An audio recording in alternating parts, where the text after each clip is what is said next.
만약 여러분에게 버튼이 하나 있어서 버튼을 누르기만 하면 상대를 내 맘대로 움직일 수 있다면 어떨까요? 무언가를 팔아서 떼돈을 벌 수도 있을 거고, 내가 좋아하는 사람의 마음을 얻을 수도 있을 거고, 내 부탁을 들어주게 해서 일도 더 쉬워질 겁니다.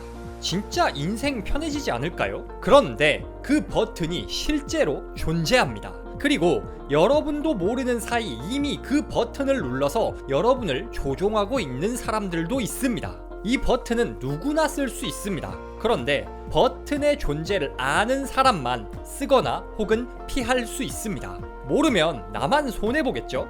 걱정하지 마세요. 그 버튼 제가 알려드리도록 하겠습니다. 오늘 소개할 책은 설득의 심리학입니다. 설득 분야의 전설적 베스트셀러인 이 책을 바탕으로 내 맘대로 상대를 조종하는 방법에 대해 말씀드리도록 하겠습니다. 영상이 기대되시면 구독, 좋아요, 알람 설정까지 부탁드립니다. 바로 시작합니다. 단 하루라도 일상에서 만나는 모든 사람과 사건, 상황의 모든 측면을 전부 인식하고 철저히 분석하며 사는 것은 불가능하다. 그럴 만한 시간도 에너지도 능력도 부족하다. 따라서 우리는 고정관념이나 경험 법칙 등을 사용해 몇 가지 핵심적인 특징으로 대상을 분류하고, 이런 특징들이 나타날 때에는 특별한 사고 과정 없이 자동적으로 반응할 수밖에 없다. 우리 뇌는 굉장히 효율적인 기관입니다. 성능은 지구상에 있는 어떤 슈퍼컴퓨터보다 뛰어납니다. 그런데 뇌가 하루에 사용하는 전력은 20와트 뿐입니다. 알파고보다 5만 배 효율 좋은 기계를 우리가 머리에 달고 다니고 있는 겁니다. 이런 미친 효율이 가능한 이유는 우리 뇌가 대부분의 일을 자동화시켜 처리하기 때문입니다. 그냥 일상적인 일에는 고민을 딱히 안 하고 미리 정해놓은 대로 반응을 하는 겁니다. 이러한 자동 반응을 우리는 습관, 고정관념, 무의식이란 단어로 표현하곤 합니다. 설득의 달인들은 바로 이 지점을 공략합니다. 습관, 무의식 같은 자동 반응 버튼을 눌러서 자신에게 유리한 결과가 나오도록 설계합니다. 도대체 그걸 어떻게 할 수 있는 걸까요? 설득의 심리학에서는 자동 반응을 유발하는 6가지 원칙을 소개합니다. 첫 번째, 상호성의 원칙입니다. 우리는 누군가 내게 호의를 베풀면 그에 상응하는 보답을 해야 한다는 일종의 강박을 가지고 있습니다. 빚진 느낌을 싫어하는 겁니다.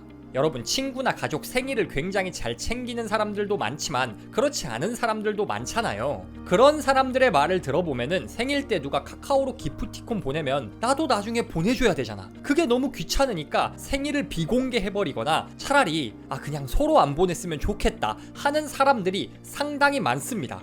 그냥 선물 받고 까먹어버리면은 뭔가 빚진 것 같아서 내가 미안하거든요. 이처럼 사람은 어떤 호의를 받으면 그만큼은 되돌려주고 싶어 하는 본능을 가지고 있습니다. 야, 주고받으면 좋은 거지 싶으신가요? 문제는 이게 받은 만큼만 주는 공정한 교환이면 괜찮은데, 이걸 악용해서 불공정한 교환이 일어나는 경우가 많다는 겁니다. 멀리 가지 말고 우리 마트 시식 코너를 한번 생각해 봅시다. 시식 코너 운영하시는 아주머니께서 이렇게 군만두 먹어보라고 주시면은 그거 먹고 그냥 가려면 굉장히 찝찝합니다. 그냥 나는 먹으라 그래서 먹었는데 괜히 그냥 가려니 시식 코너 아주머니한테 뭐 잘못한 것 같아요. 안 사요 라고 단호하게는 못하니까 말을 돌려서 구경하고 올게요 이렇게 하고 가려고 하면은 아주머니께서 애절한 눈빛으로 지금 사면 내가 냉동 피자 하나 껴줄게 이렇게 필살기를 시전하십니다. 저렇게까지 나를 신경 써주시는데 군만두도 이미 먹었는데 안 사면 내가 나쁜 놈이죠. 결국 비비고 2+1 군만두에 냉동 피자 사은품까지 카트에 담아서 계산하고 나옵니다. 자, 그런데 어떤 인간적인 면모를 좀 제외하고 계산적으로 생각을 해보면 여러분이 얻어먹은 군만두 혹은 서비스로 받은 피자 원가 따지면 얼마나 될까요? 많아봤자 몇천 원이지 않겠어요? 그런데 여러분은 2+1 만두의 가격이 좀 비싼 경우 몇 만 원을 지출하고 나오는 겁니다. 아주 작은 호의를 받고 훨씬 더 큰 금액을 지불한 겁니다. 시식 행사가 나쁘다는 게 아니라 기업이 공짜로 뭔가를 뿌릴 때는 다 이유가 있다라는 겁니다. 또 다른 상호성의 원칙이 활용되는 경우는 양보입니다. 여러분이 부동산 거래를 한다고 상상해 보겠습니다. 여기서 좋은 가격에 집을 살 수 있는 방법은 처음에 다소 무리한 제한을 던지는 겁니다. 가령 시세가 5억짜리 집이에요. 그런데 집주인에게 4억 5천에 주세요 라고 말하는 겁니다. 당연히 거절하겠죠. 그러면 그 다음에 그러면은 한 2천만 원만 조정해서 4억 8천에 주시죠 라고 부탁을 한다고 가정해 보겠습니다. 이거 사실 냉정하게 생각하면 그냥 2천만 원 깎아주세요랑 다를 게 없는 말이거든요. 그런데 이렇게 무리한 제안을 살짝 던지고 그 다음에 조금 더 순화된 제안을 제시하면은 마치 내가 한번 양보했으니 당신도 양보해 주세요 라는 프레임이 생기게 됩니다. 설득의 달인들은 이렇게 상대에게 내가 한번 양보받았다라는 느낌을 줌으로써 더 큰 호의와 결과를 얻어냅니다. 상호성의 원칙은 설득의 심리학에 나오는 모든 원칙 중 첫 번째로 소개될 정도로 강력한 원칙입니다. 이성과 계산을 마비시키고 다른 거래 원칙을 싸그리 무시하게 만들 정도로 강력하기 때문이죠. 여러분이 뭔가 얻고 싶은 게 있으신가요? 먼저 호의를 베푸세요. 작은 호의를 먼저 베풀고 더 큰 요구를 하면 승낙을 얻어낼 가능성이 높아집니다. 인간은 빚진 기분을 굉장히 싫어하거든요. 반대로 누군가가 나에게 덮어놓고 너무 큰 호의를 베푼다? 의심해볼 필요가 있습니다. 무조건 경계할 필요는 없지만 저 사람의 호의 뒤에 무리한 요구가 따라오지 않는지 정도는 점검할 수 있어야 합니다. 상호성의 원칙을 기억하세요. 상대를 내 맘대로 움직일 수 있는 가장 강력한 공식입니다. 둘째, 일관성의 원칙.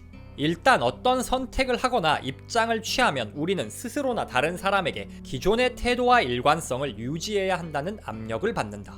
한국 전쟁 당시 수많은 미군 포로가 공산당 감옥에 수용됐습니다. 이때 공산당은 미군들을 회유하고 군사 기밀을 털어놓게 하는데 탁월한 성과를 냈습니다. 도대체 어떻게 한 걸까요? 손톱 뽑고 고문이라도 했을까요? 전혀 아닙니다. 이들은 포로들을 굉장히 편하게 대해줬습니다. 편하게 해주면서 아주 작은 요구를 했습니다.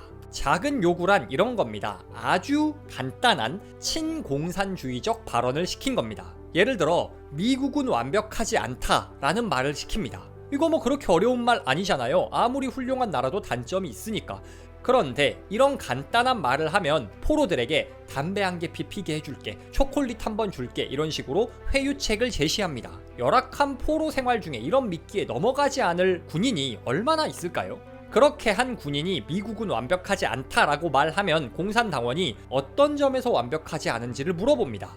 당연히 또 추가적인 상품이 걸려 있으니 뭐 불평등이 존재하고 어쩌고 저쩌고 이런 식으로 단점을 말을 하겠죠. 그 다음에는 그 단점들을 목록으로 작성하게 시키고 서명을 하게 만듭니다. 처음에 아주 작은 한마디 말을 부탁한 게 나아가서 서류를 작성하는 단계까지 여러 번의 작은 요구를 통해 포로들로부터 yes라는 답변을 이끌어낸 겁니다. 이렇게 작은 yes, 작은 협력을 계속하다 보니 포로들과 간수들 사이 관계가 좀 괜찮아집니다. 무조건적인 적대 관계에서 조건적 협력 관계가 형성이 되는 거죠. 이렇게 협력자라는 입장이 정립되고 나면 처음에 요구받았으면 절대 응하지 않았을 요구도 포로들이 순순히 응하곤 합니다. 이처럼 사람은 한 번 입장을 정립하고 나면 그것에 맞게 일관된 모습을 보이길 원합니다. 왜냐? 보통 일관성 있는 성격이 사회에서 바람직하다, 믿음 간다라고 인정받는 성격이니까요. 공산당이 아주 작은 협력을 이끌어낸 것도 일단 협력자라는 입장을 정립하도록 만든 방법인 겁니다. 미국의 자동차 영업사원들도 이 방법을 진짜 잘 써먹습니다. 우리나라는 신차를 제조사에서 직영점을 통해 판매를 하잖아요. 그런데 미국은 거의 100% 딜러제여서요. 딜러가 차를 받아오고 프리미엄을 붙여서 파는 시기라 딜러마다 재량이 상당하고 영업점마다 판매 가격 조건이 다 다릅니다. 그래서 이거를 악용하는 딜러들은 처음에는 고객들에게 엄청나게 좋은 조건을 제시합니다. 그리고 친절하게 대해주죠. 그래서 계약을 거의 성사 직전까지 만들어 갑니다. 그런데 계약서 사인 직전 단계에 갑자기 지점장이 심각한 얼굴로 딜러를 부릅니다. 그래서 한참을 이야기하더니 엄청 미안한 표정으로 딜러가 돌아와서 고객님, 저희 영업점 사정에 변화가 좀 생겨서요, 처음 드리기로 했던 그 혜택을 못 드릴 것 같습니다 라고 슬며시 좋은 조건을 철회합니다. 결과적으로 그 조건을 철회하고 나니 다른 데서 차를 구입하는 것과 비슷하거나 혹은 더 안 좋은 조건이 되기도 합니다. 그러면 고객 입장에서는 사기치네 하고 나와야죠. 그런데 보통 안 그런다고 합니다. 왜냐? 이미 여러 번 yes 라고 말을 했거든요. 이 차 괜찮으세요? Yes. 이런 옵션 괜찮으세요? Yes. 이런 할부 조건 괜찮으세요? Yes. 이런 서비스 어떠세요? Yes. Yes. Yes. 하다 보니 나는 저 사람과 협력적 관계를 맺었다는 입장이 정립이 된 겁니다. 한번 입장 정립을 하고 나면은 웬만해서는 사람은 선택을 바꾸지 않습니다. 딜러가 좋은 조건을 철회한다고 해도 사실 차 전체 가격에 비하면은 조금 작아 보일 수 있잖아요. 그렇다면 사람은 내가 고수했던 입장을 유지하기 위해서라도 불합리한 조건에 그냥 계약할 가능성이 높다라는 거죠. 계약하고 나와서 뭔가 속았다 싶다 가도 인간은 망각의 동물이라 새 차 받고 나면은 기분 좋아서 금세 또 까먹습니다. 이런 식으로 일관성의 법칙을 사용하는 설득의 달인들은요, 한 발 들이밀기라는 전략을 사용합니다. 일단 들이대서 상대방에게 아주 작은 예스를 이끌어냅니다. 그렇게 협력자라는 입장을 정립한 후에 더 요구하고 더 요구하면서 자신이 원하는 바를 얻어냅니다. 정도가 지나치면 문제가 되겠지만 이 전략은 우리도 활용할 수가 있습니다. 상대방을 설득해야 할 일이 있나요? 상대방이 부담 없이 허락할 만한 아주 작은 요구를 해보세요. 그렇게 상대방에게 동의를 이끌어내면 그 다음 동의를 이끌어내기는 훨씬 더 수월해집니다. 반대로 내가 상대방에게 계속 yes, yes, yes 하고 있다면은 이전에 내가 어떤 입장을 정립했는지는 잠깐 미뤄두고 지금 제안받고 있는 이 일이 과연 나에게 유리한가라고 멈춰서서 생각해보는 과정이 필요합니다. 이게 바로 일관성의 법칙을 이용해 상대를 조종하고 조종당하지 않는 방법입니다. 세 번째, 사회적 증거의 원칙입니다. 우리는 옳고 그름을 판단할 때 다른 사람들이 내린 판단을 근거로 삼는다.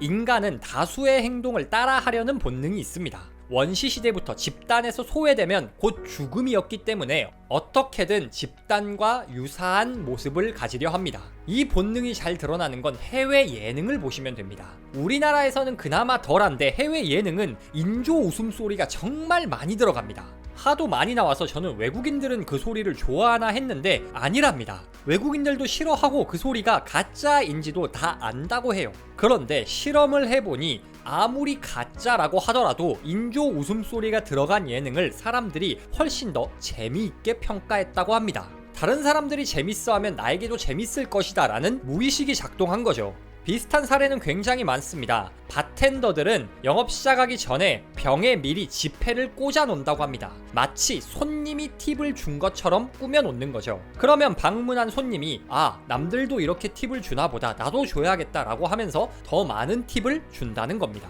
미국에서 다단계 방문 판매할 때도 그냥 다짜고짜 가서 물건을 사주세요가 아니라 옆집에 땡땡씨도 이걸 사셨습니다 라고 이웃들이 샀다는 사실을 알려주면 고객이 따라서 사는 경우가 훨씬 많다고 합니다. 이 외에도 사회적 증거의 원칙이 작용하는 곳은 너무 많습니다. 그냥 우리 주변 보면 알 수 있습니다. 여러분 물건 살 때 후기 많은 거 좋아하시잖아요. 후기 적은 제품보다 후기 많은 제품이 더 좋을 것 같고 말이죠. 또 친구들이 전부 다 인스타에서 특정 마라탕 가게를 방문하고 인증샷을 찍으면 뭔가 나도 가야 될 것 같잖아요. 이처럼 인간은 주변 사람들이 하는 대로 따라하려는 성질을 가지고 있습니다.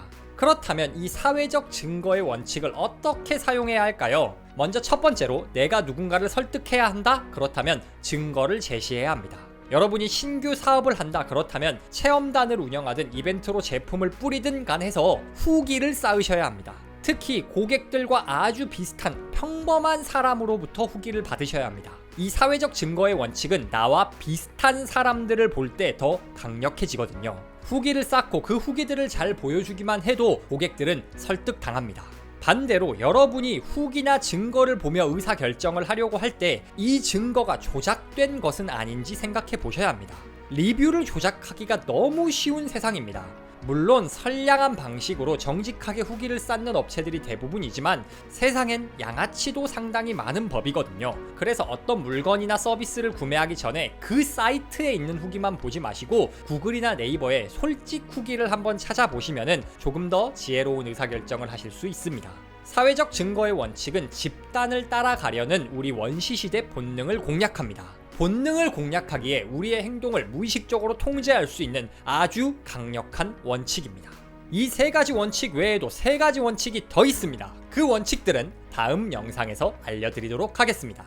인간은 자동화된 습관에 따라 행동하는 동물입니다. 그렇기에 습관과 본능을 공략하면 사람을 내 뜻대로 조종할 수가 있습니다. 내 설득력을 높이고 반대로 속임수에 당하지 않기 위해서는 설득의 심리학을 간파해 본능을 공략해야 합니다. 상호성의 원칙을 기억하세요. 인간은 빚진 것 같은 기분을 싫어합니다. 내가 원하는 게 있다면 상대에게 먼저 베풀고 상대가 지나친 호의를 보이고 있다면 그 뒤에 숨은 저희는 없는지 생각해 보셔야 합니다. 일관성의 원칙을 기억하세요. 인간은 한번 입장을 정립하면 유지하려는 성향이 있습니다. 그러니 내가 상대에게 도움을 받아내야 할 때는 아주 작은 도움, 아주 작은 예스부터 이끌어내보세요. 반대로 내가 상대에게 계속 예스만 하고 있다면 기존의 선택과 별개로 지금 내가 내리려는 의사결정이 합리적인지만 점검해 보시면 됩니다. 마지막으로 사회적 증거를 활용하세요. 여러분이 누군가를 설득해야 한다? 그거에 대한 증거, 리뷰가 쌓여 있는 것만큼 좋은 설득 수단이 없습니다.